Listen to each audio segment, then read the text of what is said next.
Great. Well, good afternoon, everybody. Thank you for joining us. These are Perspectives on Philanthropy, the conversations that provide context. This is a series that seeks perspectives on the world of philanthropy as we entered the pandemic, how we pivoted to deal with its urgency, and how we might raise our sights to peer into the world that might emerge. Since we started this series last month, we have witnessed an upsurge of protests for racial justice since the killing of George Floyd.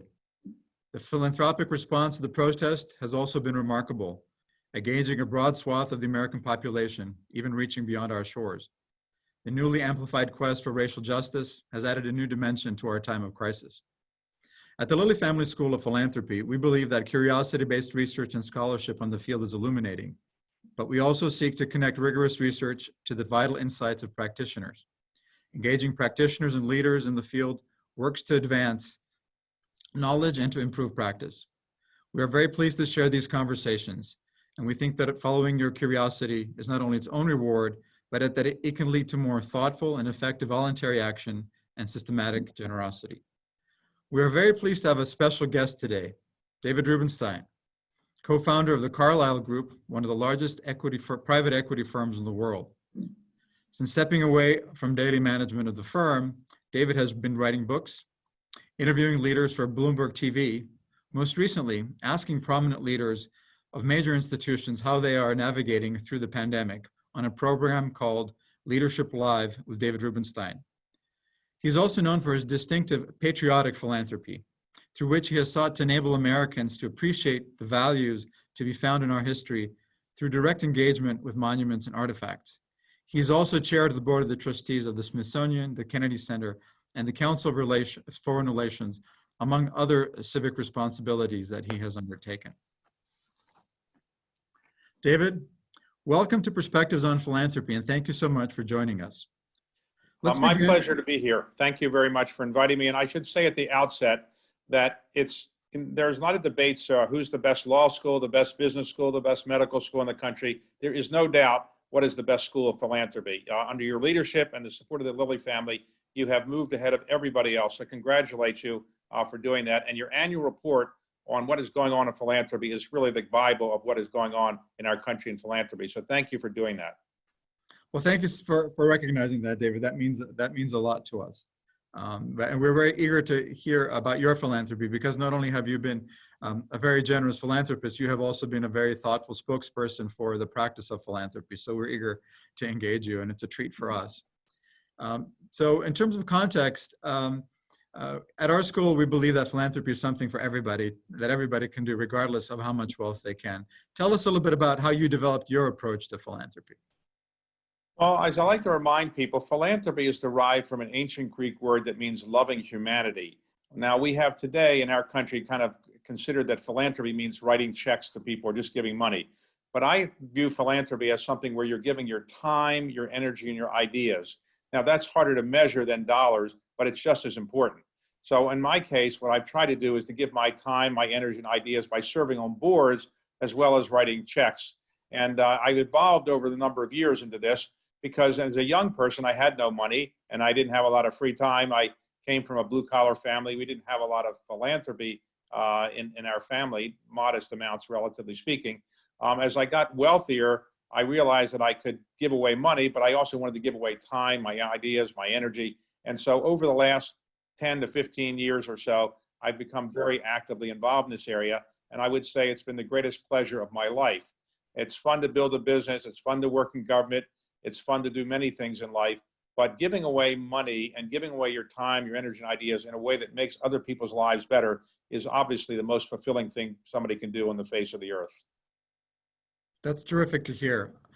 So tell us about patriotic philanthropy. I understand it's not a major part of what you do, but that's something that you've become very well known for, beginning, I guess, with the Magna Carta that you loaned to the National Archives, and then you've also made documents like the Declaration of Independence and the Emancipation Proclamation available to Americans to see in person.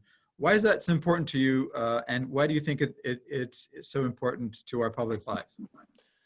Well, you're right. Most of my philanthropy is traditional in the sense that it goes to education or medical research or things that are relatively common.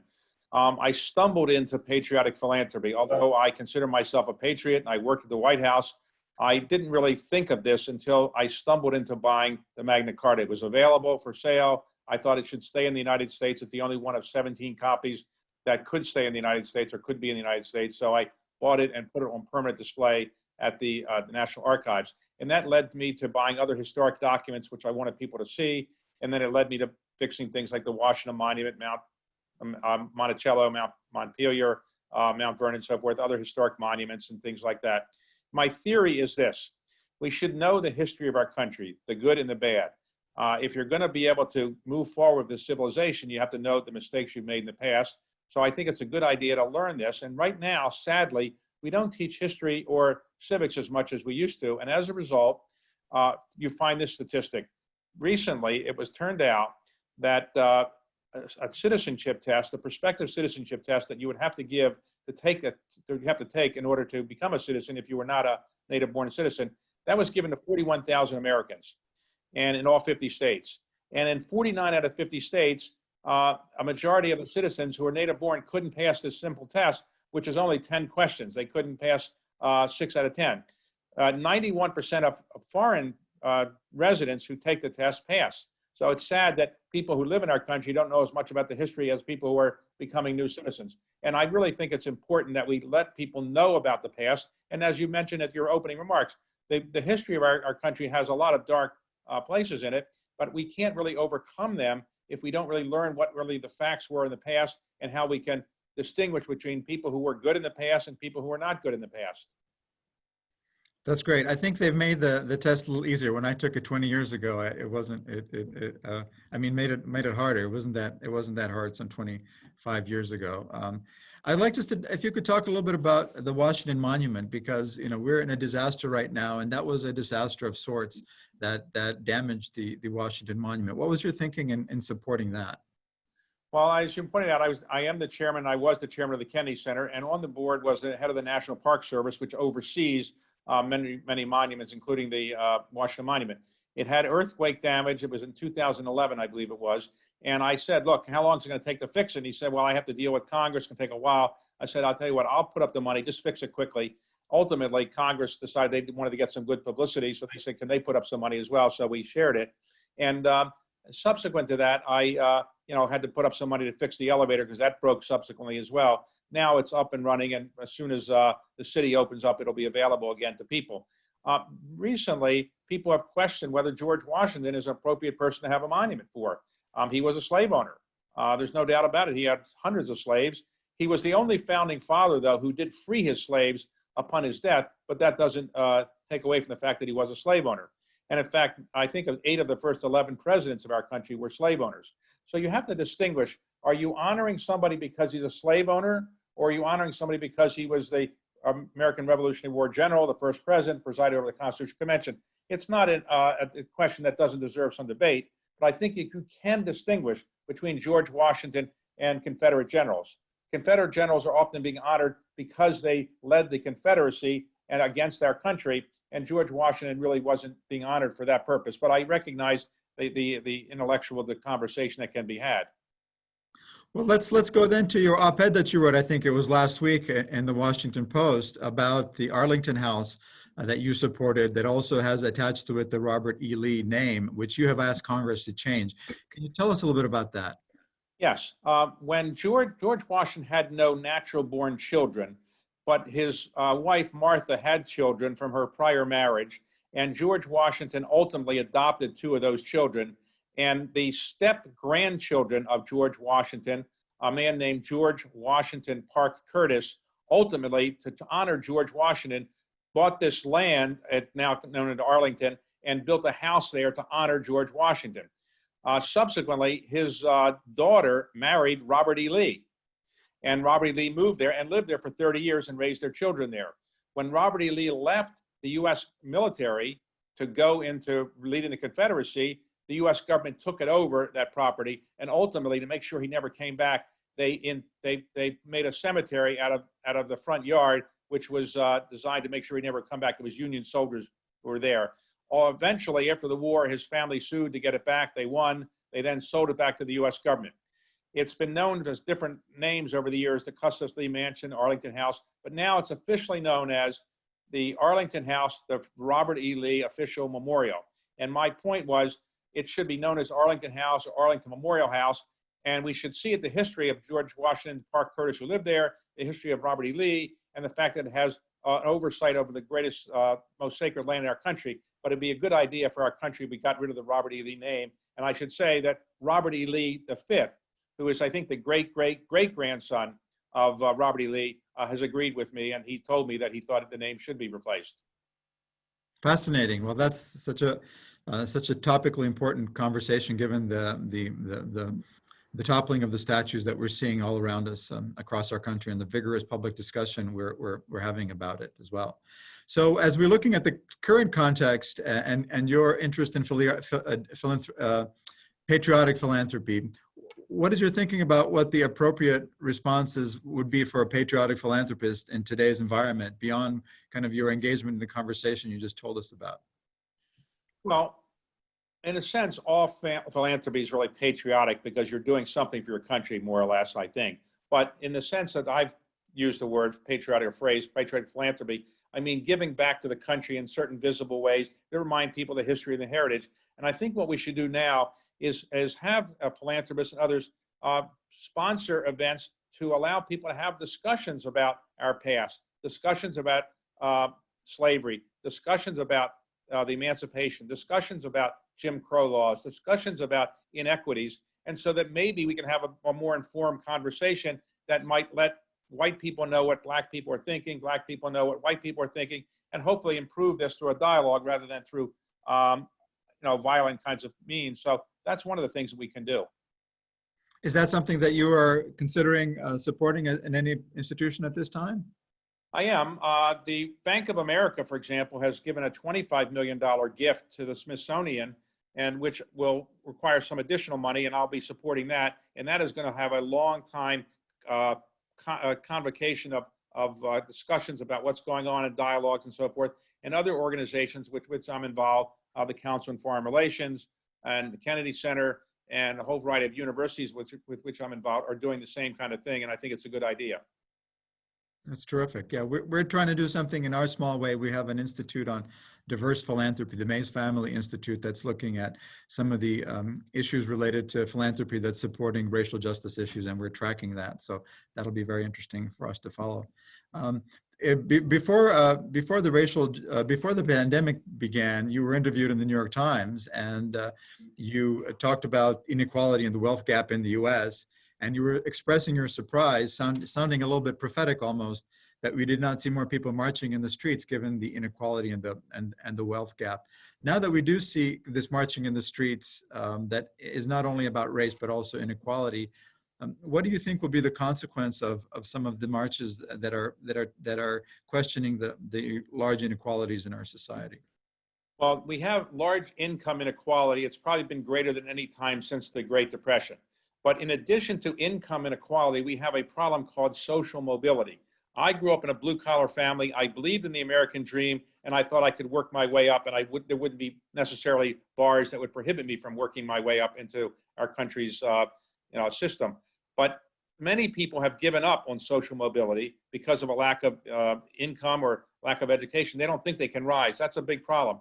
There's another problem that's going to arise and is arising now, but hasn't been commented on yet, and I intend to write about it soon. It's something I call the COVID-19 crater, which is to say that right now we've had income inequality and social mobility problems, but now those people that are wealthy, those people that know how to use the internet, those companies that are like Amazon or Microsoft or Facebook, they're going to Zoom. I hate to use that word, but they're going to Zoom because all you're going to see that they are wealthier than before. That country really depends on them. People are using their services. If you work for a small restaurant, you work for a small mom and pop shop, you are not computer literate, or you don't have internet access in your home, you're going to fall into the COVID crater, and you're going to fall further and further behind in society. So I think what COVID has done is it's made some people realize that they can really live differently than before, but it's also made some people realize that living differently before is going to be worse for them than it was before. Do you also worry about the concentration? There's some economists and business leaders who are talking about the concentration that we seem to have, a few firms that have disproportionate market power in many situations. Do you worry about concentration of power? Is that a complement to the crater that you're talking about? It's an interesting phenomenon. When the oil companies became so big, or Standard Oil in the early part of the 20th century, they were broken up. And ultimately, many other large so-called trusts were broken up. There was an effort in the United States to break up IBM at one point. There was an effort to break up Microsoft at one point. Those have gone away. And as a result of that, having gone away, the government hasn't really done things that would try to mitigate the size growth of these companies. So now you have what's called the FANGs, Facebook, Apple, Amazon, Microsoft, Google, and which have become so important that they have dominated our economy really. Now, I'm not saying we should break them up, but I do think it's appropriate to look at whether they have a disproportionate amount of power and whether ways that we can deal with that. But there's no doubt that those companies have an enormous amount of power on our way we live, the way we get information, the way we get products, probably in a greater way than the oil companies ever did in terms of their power that they had over the country years ago. Well, let's keep on this theme perhaps, because as you know, our research shows that financial giving depends on how wealthy all Americans feel. And since because of this kind of growing inequality, fewer American households have been giving. So as we restart the economy, what do you see in store for business and the private equity world that you have helped to develop? As we emerge, can we expect entirely different things to emerge in our economy? Are we going to see a business and government do different things?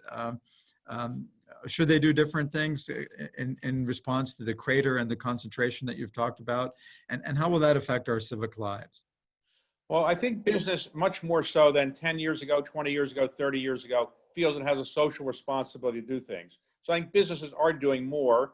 Secondly, the wealthy people that built many of these companies are recognizing they need to give away their money before they turn 80 years old or something, or their latter part of their life. They're doing it as a much younger, and that's good. There's no doubt that life is going to change. It is said by Sir John Templeton, famously, that in the investment world, to say that this time is different is a big mistake because things just repeat themselves. But in truth, that this time is different because it's not a recession, it's a recession with a pandemic, and people are going to change the way they live and conduct their lives. For example, most people used to go to work in an office or, let's say, in a factory, whatever they went to work. Now, many office workers are learning that they can live at home and work at home. And as a result, very few of these people are rushing to go back to work. Many of them are going to be comfortable working at home for most of their remaining careers, just going into office occasionally. As a result, you're not going to need as much office space. Sadly, I think it's also the case that most employers realize they don't need as many employees as they once thought they did. And so while people don't want, when the spotlight is on them to emphasize they're going to cut people, nobody wants to announce today they're going to get rid of 10% or 15% of the workforce. I think many people are going to lose their jobs. They'll have to be retrained. And so you're going to see a real transformation in the economy. Some people are just not going to be equipped to deal with the new economy, and they're going to fall into what I call the COVID crater. Those people that are equipped and they figure out how to take advantage of it, they're going to get, better jobs and even wealthier than they are now. Do you see a different role for government? Are you seeing universal basic income coming in to support these people who are going to go through this massive transformation of expecting jobs? I think that government has done a lot to support the economy. If we didn't have the CARES Act and the equivalent kinds of things out of the Federal Reserve, this economy would really have tanked much more. However, there's a finite limit to what the government can do. We now have a budget of about $8.5 trillion a year, our federal budget. About four of that is money we just borrow. We're borrowing about half our budget or so. And we can't keep doing this. As a result, eventually, I think the government will not be able to do as much as they're doing. And I don't think you're going to see the kind of basic income support that you may be suggesting. We are not going, in my view, the way of Europe, which guarantees more or less a certain amount of social network protection so that people, if they don't work, can live reasonably well. I don't think we're going in that direction. Okay, well, you are a serious student of history. Your recent book, The American Story, engages leading historians and public leaders to comment on prominent figures in American history. In today's crisis, whose voice do you wish we had to help guide us from our history? Well, of course, it's always easy to look back at people that were prominent leaders before, because when you see them in the history books, you see the good things about them. You sometimes don't see them up close, and you don't see the bad things about them. It's often been said that nobody is a hero to their valet, which means when somebody gets to know somebody, you see the warts and so forth. But leaving all those points aside, there's no doubt that a person that had the grace and the eloquence of Abraham Lincoln to deal with the problems he dealt with, and to deal with it with the kind of low ego way that he talked about it, with malice towards none and charity for all, that kind of perspective wouldn't be a bad idea today.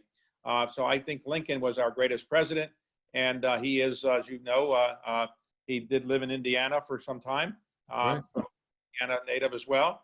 I think he was a unique figure. In the 20th century, I wish we had somebody today who had the eloquence of John F. Kennedy, or the ability to communicate the way Ronald Reagan did, or the, I would say, effervescence and up spirit that FDR had. He was able to convey during the Depression and during World War II a kind of optimism that may have belied how serious the problems really were. So I wish we had voices like that today, but we don't seem to have quite that right now. Great. Well, let's get back to philanthropy proper. You were an early signer of the Giving Pledge that was started by Bill Gates and Warren Buffett. After some initial reluctance to engage the idea, it seems that the pledge has become a global club of over 200 strong. To what would you attribute its spread, and what difference is it making? Well, Bill Gates has enormous credibility. For a long time, the wealthiest man in the world, and a gigantic philanthropist as well. And Warren Buffett has the reputation of being the world's best investor. So when they said they were going to do this, it attracted people. So I think that was important in getting it off the ground. I think most of the people who have signed it are Americans. Probably 70% or so are Americans, because philanthropy is a bigger part of our culture than it is in many other countries. I think its impact is unclear yet, because I think it has convinced people to do more philanthropically. But I do think that what we can do to make it even more important is to say you don't have to have a certain net worth to be called a Giving Pledge person. Right now, I think when they started, it was $1 billion of net worth. But I want to encourage people who have lower net worths, much lower than that, to feel that philanthropy can be an important part of their life, not just to help other people, but to help themselves, because I think they're going to view themselves as being happier with their lives if they do things to help other people. That's great. Are you seeing a response from the group of the pledgers to the pandemic and the calls for racial justice? Yes, we have from the beginning said, look, we're not going to have one project where we all put our money in and we kind of do something on the pandemic or do something on racial justice. But we do educate people. We have, in effect, webinars on a regular basis. This week, I think there's one with Mark Zuckerberg and his wife, Priscilla Chan. There was just one the other day with an African signer of the Giving Pledge, and there's Bill Gates did one recently. And so we educate people about what we're doing, but we don't necessarily force them to do things. But it seems that from what I read, many of the people who are pledgers have, in effect, put up more money to deal with the pandemic-related issues or money dealing with racial justice issues. But it's a lot more money is needed than they have put up so far, I think, to deal with these problems. So my understanding is that, my understanding is that you played a role in convincing some of the international pledgers to sign on. And with that and other efforts that you have made to encourage people to become more philanthropic, what are the appeals that you have used that have been most effective? Well, I think Bill Gates and Warren Buffett deserve all the credit, and Melinda for getting people in. What I've done sometimes is people that have invested with me over the years, they have taken some advice from me on philanthropy. But Bill Gates at Davos, for many years, we would host a lunch that Bill would really be the draw for, and I would moderate the conversation with people who are prospective signers, and a number of them have signed on to it. And so we've had some impact in that way, and hopefully we'll get more people to sign on. And do you tell them that it makes you a happier person and that it's a very satisfying endeavor? I tell people that a couple of things. One is I tell them there's a special place in heaven reserved for people that sign the Giving Pledge. That may have an impact. But I also tell them something that's an anecdote from my life. which is maybe interesting, and maybe it has the same impact on them that it did with me. When I was building my company, my mother, who was not an educated person, not a high school graduate or anything, she didn't really understand what Carlyle was and what I was doing, but she would read we were making money, we're buying companies, taking things public and so forth. But she never actually called me to say, I'm proud of what you're doing, making a lot of money. When I started giving away money and people would write about it, she would call me every time. And then when she passed away a few years ago, I went through her things and possessions, and it turned out she had to put a scrapbook together that didn't list any Carlyle accomplishments, but the scrapbook listed only the things I had done to give away money. So that obviously meant a lot to her. And so my test is, if your mother is proud of you, that's the best metric for dealing with philanthropy. And I tell everybody, you want to make your mother proud of you if you possibly can. Terrific. Well, I think that's a good dictum to follow. You have also supported the creation of a philanthropy program at the Smithsonian National Museum of American History, including funding the position of a curator for philanthropy. The first incumbent, Amanda Moniz, also has a visiting faculty appointment at our school. Why did you support this program at the Smithsonian, and what do you hope will be the impact of the David Rubenstein Curator of Philanthropy? Well, I served, I'm still on the Smithsonian board. You can serve for 12 years. I'm in my last year. I served for 3 years as the chair. And when I was the chair, I believe that philanthropy being an important part of American society, we should have something that memorializes it. And so we worked out a program where the letters that were signed by all the Giving Pledge people, when you become a member of the Giving Pledge, you kind of write a letter why you're doing it. We have lent those letters, I think it's for 10 years, to the Smithsonian, and they're on display. Anybody can see them. And it was thought to be have a good idea to have a philanthropy curator. And so somehow it turned out that Bill Gates and Melinda Gates and I said we would do it. They said, look, you put up half the money, we'll put up half the money, but you can have your name on it. We don't need our name on it. So I said, if I can be in partnership with Bill Gates and Melinda Gates, that sounds like a pretty good deal. So that's why I did it. And the curator's done a very good job. Absolutely. No, we're very thankful that you started that program. It's helping to expand the field of knowledge related to philanthropy as well. So thinking about the next generation, clearly the current calamity will be a defining experience for the young people as they take forward the American experiment. And sometimes younger people have diverging views of what giving back to our country means. What do you see in the emerging generation that fills you with hope, and what fills you with concern? Well, look, throughout history, people who are 50, 60, or 70 say, uh-oh, the world's falling apart, the next generation's not as good. George Washington's father is reported to have said, uh-oh, the next generation is not going to work out.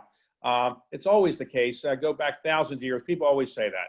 So in my case, I would say, I'm concerned about some people doing certain things I wish they wouldn't do who are younger. I wish they would spend more time thinking, more time writing things other than emails or tweets. But on the other hand, you do see that younger people are more interested in philanthropy than it was the case in my generation, I think, at the same age. And that's a good thing. Philanthropy has become an important part of our culture, not just for the wealthiest people. It's not just John D. Rockefeller and Andrew Carnegie and Bill Gates. It's everybody is doing something. And I think that's a good thing. And it's really reflected in I think, younger people's attitudes today. That's great.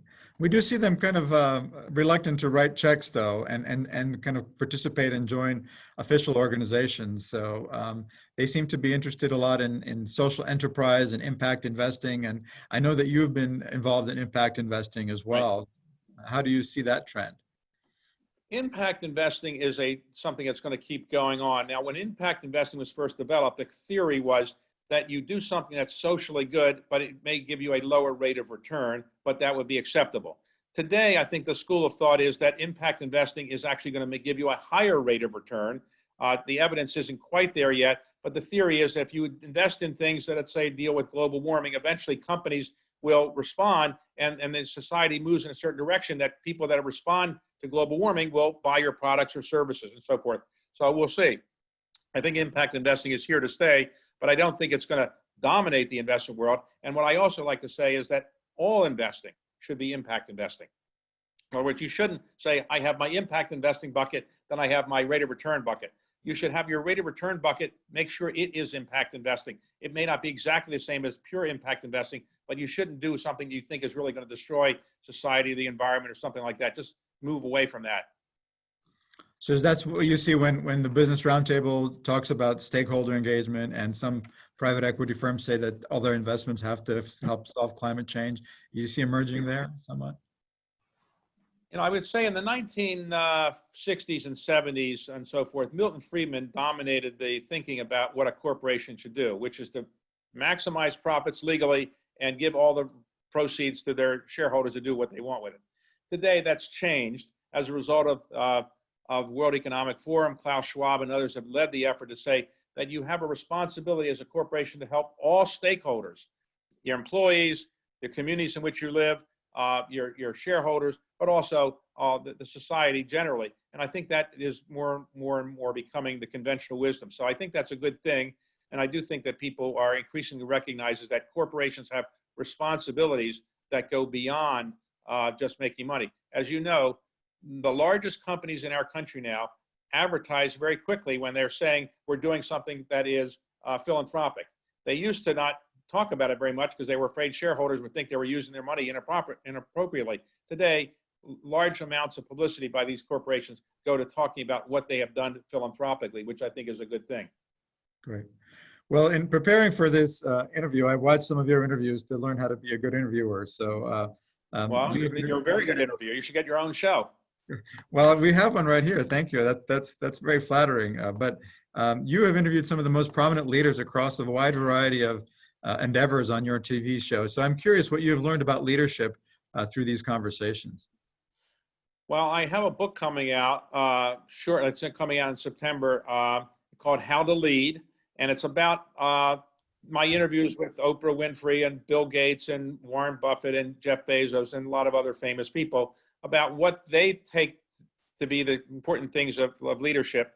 And I have a summary in the beginning of my own views. In my own view, leadership means many different things, but the qualities that people have are: one, they want to be a leader. They don't want to be a follower. Two, they are people who know how to communicate with people by writing or talking well, or by leading by example. They have experienced failure. They want to do something significant with their life. They want to learn how to get along with other people. They're willing to share the credit. While there's some examples that are different to what I'm now about to say, I think the best leaders are humble and they have humility to them. And I think they also are people that realize there's something more to life than just becoming famous or making money or something. And these are the kind of the things that I think leaders really should do. That's terrific.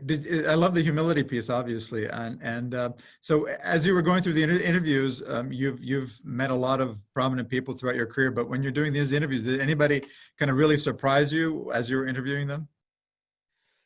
Well, I know a lot of the people that I was interviewing, so I've met them before. But they're all interesting. I mean, you mentioned humility. There's no doubt that some people that are well known are maybe a little arrogant. Arrogance is not a quality that I admire as much. But if you sit down with Warren Buffett, or you sit down with Jeff Bezos or Bill Gates, they have their insecurities, their uncertainties. They don't think that they walk on water. They may be proud of what they've achieved, but they all realize that humility has gotten them a lot further than being arrogant. And so I would say that those are one of the important qualities that I really admire in people, which is humility and the willingness to admit mistakes and to learn from those mistakes. Everybody who's in my book has failed at something. Bill Gates failed, Jeff Bezos failed, they've all failed. They all made mistakes and they all learned from it. And it's important if you're going to be a leader to learn from your mistakes. Well, we certainly teach our students about curiosity and learning as being an important part of leadership. And like every institution of higher learning, we strive to educate leaders, as we say. And you recently interviewed Larry Bacow, president of Harvard, during the pandemic, as must have been just a few weeks ago. And you have also generously supported some of our most well-known universities, some of them that predate or date back to the founding of our republic. What have you learned from giving to higher education, and what changes do you anticipate going forward? Yeah, I'm very proud of this. Again, my parents didn't graduate from a university. I got a scholarship to go to Duke University and the University of Chicago Law School. So I've served 12 years on the Duke University board as the chair of the last 4 years.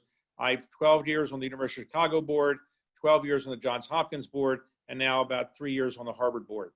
And the reason I do this is, one, I think that our higher education system is a great national asset. We have the finest universities in the world, and I think we should preserve these and enhance these, and I regard it as a kind of patriotic philanthropy. Helping universities is a good way to help our country. Secondly, universities do enormous amounts of research, and that research has made life better for many people. Third, universities train our future leaders. They train our future citizens. And what could be more important than that? And to me, education is the most important thing other than your health, because everything is in your brain. All my money could be taken away tomorrow, but because I have a good education, I could, if I wanted to make more money, I presumably could figure out how to do so. And I do think that it's very important. This is maybe my final point on this.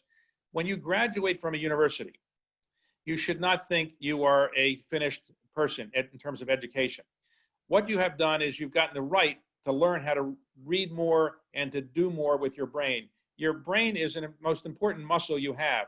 And sadly, 30% of people that graduate from college in this country never read another book in their life. So I tell people, when you graduate, you now should be learning how to do even more with your brain and read even more. And I try to read at least one book a week. Now, I realize that's a strong pace, and I try to read a lot of newspapers and other things. But by reading, you can improve your brain, your knowledge, and reading books focuses the brain better than reading a tweet or reading even a newspaper article. Read books, and I try to tell people that that's very important. In terms of literacy, I tell people as well, it is a very sad case that we have 14% of our population that can't read at all. They're functionally illiterate. So you're fortunate if you know how to read, but don't forget that you should keep reading. That's right. I think Jefferson said, "I cannot live without books." I think that's right. That's true. Last night I was at a book party, virtual book party event, and it was for an author named David Ignatius. Oh, sure. And David Ignatius, who's just written a new novel, he actually was saying how his father, who is 99 years old, just read a book, and he was commenting on the book. And I'm thinking, wow, here's a guy 99 years old, and he's still reading. That's a good thing to do. That's terrific. Well, we're seeing so many people trying to read books to make sense of what's going on in terms of the racial awakening around us. So what are you reading? What are you reading now? What are the books that you're reading to make sense of what's going on?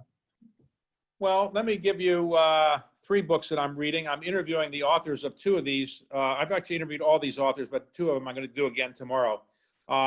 One book that I highly recommend is The Splendor and Bile, which is written by Eric Larson. It's a bestseller, New York Times bestseller. It's about the first year that Winston Churchill became prime minister at the age of 65, and how he rallied the British people, even though they were being bombed every night by the Nazis. He rallied people through his effective eloquence and his ability to be a great leader. And so if you really want to see a leader, read this book.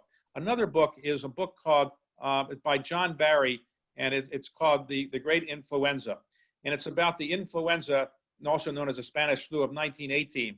And it's about how, interestingly, we actually had almost 750,000 people die in the United States from that, and maybe 50 million people around the world.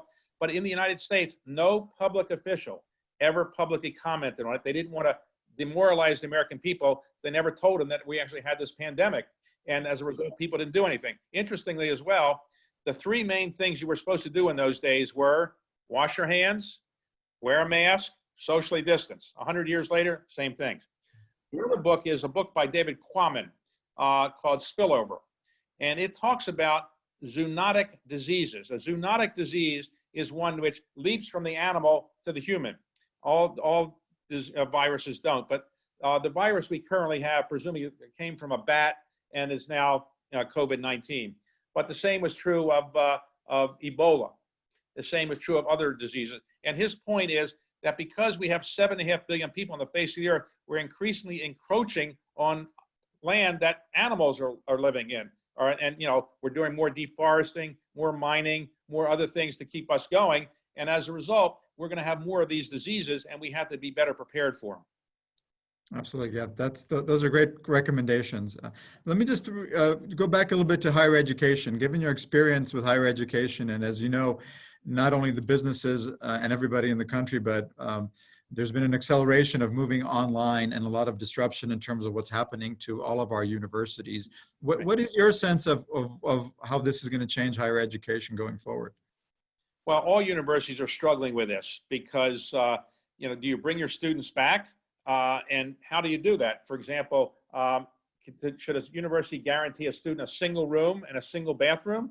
Should they be sharing bathrooms, sharing rooms? It's not possible so easily to kind of give everybody their own room and their own bathroom. What happens if you bring the students back and some get very sick? What happens if they die? What about in athletics? Many universities that you're familiar with are dependent for their athletic budget on the profits from the football season. But football is a sport where you have a lot of social contact. They're not going to be playing flag football or touch football. They got to play contact football.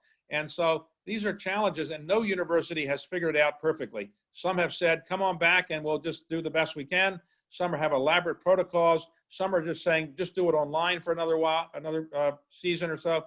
I think we're going to learn a lot, and I do think that you're going to see some challenges, but I hope people will come back and do things that are appropriate. As a general concern, when you have 18 and 19-year-olds and they have hormones usually will beat out social distancing. So if it's a fight between the two, I am worried that hormones will overcome social distancing. So I hope that students that come back listen to what they're told to do. And I'm also worried not just about the students. I'm worried about the professors. The students might be, they're 18 or 19. They might get it. And, I have 4 people in my family who got it. My daughter, my son-in-law, my 6-month-old grandson, and my 2-year-old granddaughter. Now, they were young and it passed through them. But professors, researchers, they tend to be in their 50s or 60s or 70s. They are a little more vulnerable. And if you're a 75-year-old professor, do you really want to go in front of 30 18-year-olds talking? So I think it's going to be challenging for people. Yeah, it's a complex puzzle. I'm glad they didn't give you the COVID, so that your So family. far, I don't have it. Yeah, that's great. So let's turn to a couple of some of the audience questions, if we can. Sure. One of our guests asked, what advice would you give someone who is contemplating transformational gifts, but is nervous about the personal scrutiny that comes with philanthropy these days? Well, first of all, you can give things anonymously. It's not required that you put your name out there. If you really are concerned about that type of situation, you can always go through a lawyer, or you can go through other kinds of means. Now, recipients of gifts want to make sure that the anonymous donor is not doing something inappropriate. It's not the person who's laundering money or something like that. But if you have money that's appropriate and you are worried about it, you can do it anonymously. Secondly, you can do things in a small way for a while to feel how it works and put your toe in the water. And then as you get more comfortable with more scrutiny, you can ratchet up the size of it. But I also think you should involve experts, people that know what they're doing. Or for example, at your own school, you have a lot of experience in this. So I would say talk to a professor, talk to somebody that's done this before, get advice from people that have already been philanthropists, and put your toe in the water. That's what I'm doing with my own children now. I've given them some money and told them, look, do what you want with this, make some mistakes. Don't come back to me and say, is it okay to do this? Do what you think is right. And if you want to do it anonymously, you can, or do it under a different name, because my name might attract some attention. So your last name might. So they're experimenting with it, and there's no perfect way to hand it off to your children, but that's one way you can do it, and have it in small bite sizes and do it anonymously for a while until you're more comfortable. So that's a wonderful way to give them the independence to experiment and learn. Do you also, some families have family discussions and use philanthropy as a way to kind of continue Yes. family heritage going forward? Yes, what I wanted to do with my own children is let them become more fully formed adults. They're now, they're now 22, 32, and 35. So they are fully formed more or less as adults, though obviously you can always learn more. And so now they have some money that they can give away, but they also have money that the 3 of them together can give away as a unit. I haven't really involved them very much in my own philanthropy because the things I'm interested in, they don't seem to be as interested in, and I don't want to force my views on patriotic philanthropy to my children. So they have interest in many different areas, and they'll experiment as I have done. And there's plenty of time for them to learn and do things, and hopefully I'll be around for a while to help them. Very good. One of our guests asks about board dynamics. As you may know, kind of board relationships in the nonprofit sector are often one of the key pain points for a lot of the good functioning of nonprofits. And our guest asks, what is the best way to engage board members, both in terms of fundraising and in helping to steer the organization? Well, of course, there's an old saying, if you're going to go to a nonprofit board, you give, you get, or you get off, which means to say, you know, you're being put on these nonprofit boards to some extent because they think you'll help them with the philanthropy they need. Either if you don't have the money, you can help them get it. Board members, I personally think that boards shouldn't be too big, because when the boards are too big, people don't feel they should show up. That doesn't make a difference if they show up, they're not engaged. I would keep the board sizes relatively small. I would make sure that everybody is informed about what's going on, and they have an opportunity to have a project that they can work on. And you know, after a couple of years, if somebody hasn't done anything, they haven't given any money, haven't gotten any money, they haven't added anything, you can gradually say, well, maybe you should do something else. You want people who are engaged. That's the whole point of having a board. And if they're not willing to be engaged, then you got to find other people. Great. Another one of our guests asked what your most meaningful gift has been for you, and what was the best way that your giving has been appreciated by others. Well, you know, people often, they talk about the Washington Monument, or they might talk about the Magna Carta, but I'll just mention two things that show one thing I did right and one thing I did wrong. My father died at the age of 85, and he was proud of what I achieved. But I really didn't do anything because I didn't expect him to die. He was in reasonable health, and I should have done something earlier to honor him, and I didn't really do that. You could say that all the things I did in my life honored him, and he was proud of it, but I should have done more. And so after he died, it just dawned on me I should have done something, and the idea came that he was a Marine, so I decided that I would do something related to that. And the Iwo Jima Memorial in Washington area was kind of decrepit, so I put up the money to redo the Iwo Jima Memorial in his honor. And then I brought my mother there, and I surprised her by showing her that I'd done this for him, and she was very happy. But then I realized I hadn't done anything for my mother. So I then put up some money to fix something at a major part of the Smithsonian, and then I surprised her, and I brought her there, and she saw her name on it, and Justice Ginsburg was there to sit next to her, and you know, she died not that long after. So I tell people all the time, try to honor your parents when they're alive. It's a lot easier than when they're not around. And so the thing that made me the most proud probably was seeing my mother being so happy that she had her name in kind of lights, and happy that I had honored my father in that way. That's lovely to hear. That's really wonderful. So another question asks how people should be reaching out to donors during the pandemic. Does this kind of engagement work on Zoom? Well, Zoom has transformed the world for sure. I wish I had invested in Zoom. That's obviously something that was a great investment. Carlyle, my firm, took a company public recently called Zoom Info, and the stock is up dramatically. I don't know whether people think it's related to Zoom. It's a different company, but anyway, I think that the world of philanthropy has changed a bit, and the world has changed, and I do think you can raise money through Zoom, but there's no doubt the most effective way to raise money for philanthropy purposes of any size is peer-to-peer asking. So if you have a relationship with somebody, you can talk to him or her over Zoom. If you've never met the person in person, I'd probably better to wait till you meet them in person. But I do think that people are going to change the way they give money and rethink their lives as a result of what we've gone through. And as I remind people, the impact on me has been this of COVID. And I like, you know, people my age, I'm now 70 years old, might have a similar thing. We've called my generation is the baby boomer generation. And we've always thought we were the center of the universe because we were the biggest generation. We were the protesters against the Vietnam War. We were the people that led the sexual revolution, the music revolution, the high-tech revolution, all those things. Okay, we've always been the center of the universe. Now we're not aging baby boomers, I realize. We are senior citizens. Mm-hmm. Disease came along, this virus, all of a sudden, we're not aging baby boomers, we are fragile. And it brought home to me the fragility of life, because with COVID, something has changed. It used to be, if you're my age, 70 years old, you get a disease or something, You go to the doctor, maybe you go to the hospital, you can fix it, or you live another 10 or 15 years with your disease, but nothing happens overnight usually. Now you realize you could die in a week. You could die in a week. You could die in 2 weeks without even saying goodbye to your children or your loved ones. So it really has changed my own perspective on my own mortality. And it's forced me to say, I better get things done really quickly, because maybe I will get this disease, and I want to make sure that I have cleaned up all the things I want to clean up. And I hope other people, not because it's a morbid way of looking at it, but they realize there's a bucket list, and don't wait until you're 90 years old to finish that bucket list. Do it sooner. A lot of things have become more urgent. Absolutely. That's one of our guests asked about inheritance, and I think Jefferson had a particular view about inheritance. And should more inheritance be made subject to the estate tax, at least in the short term, due to the pandemic and economic crises, to encourage more giving? And what other ways do you think the government could do more to spur more philanthropy?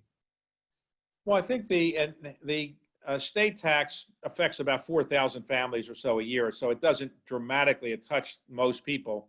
And as you know, most people throughout history give the bulk of their money to their spouse or their children. There's some tax consequences if you give it to your children. I think the inheritance tax is not likely to go away. It lapsed for 1 year in our country's recent history, but it's not likely to go away for social reasons.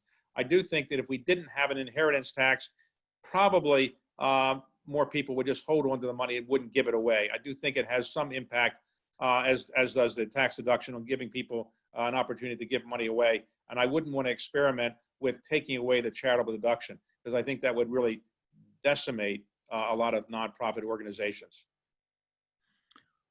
Another one of us guests asked, with history not being taught in schools and many citizens not understanding American history, how do historical museums and sites engage families and guests to visit in order to support the museum?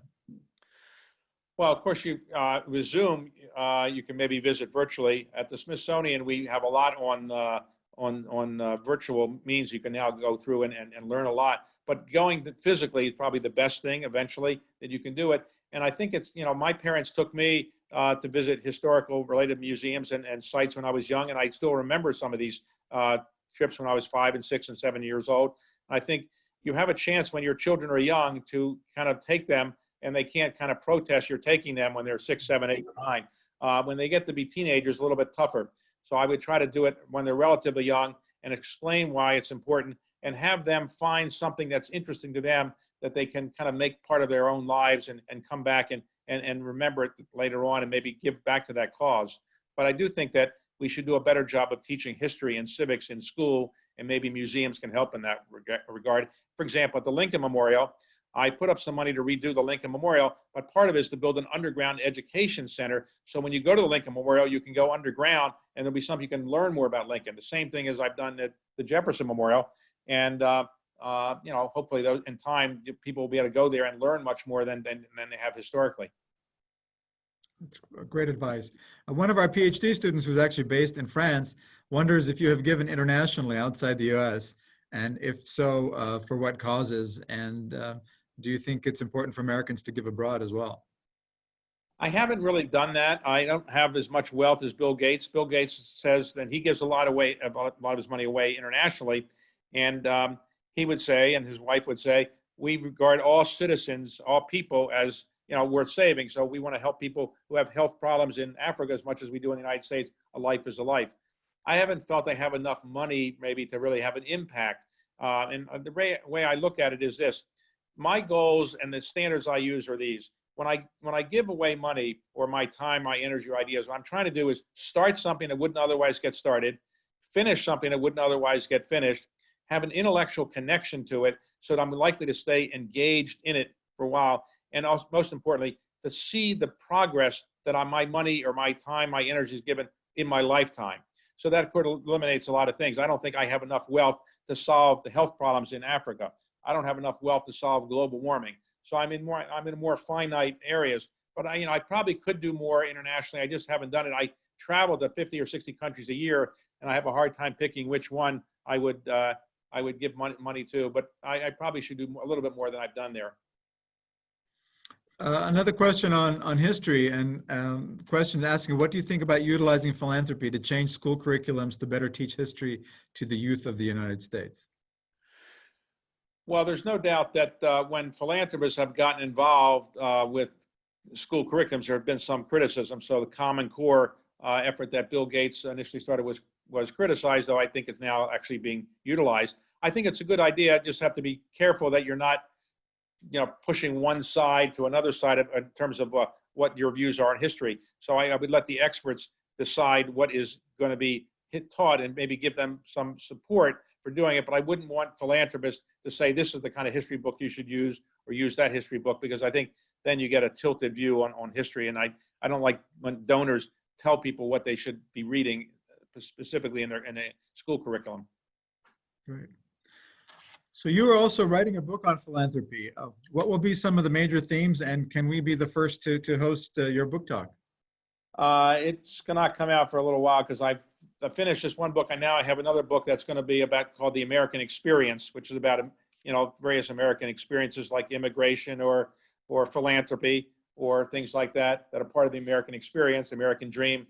The next book is about patriotic philanthropy, and it's basically my view on what patriotic philanthropy means, and I go through the things I've done, why I did them, and try to encourage other people to find similar things to do.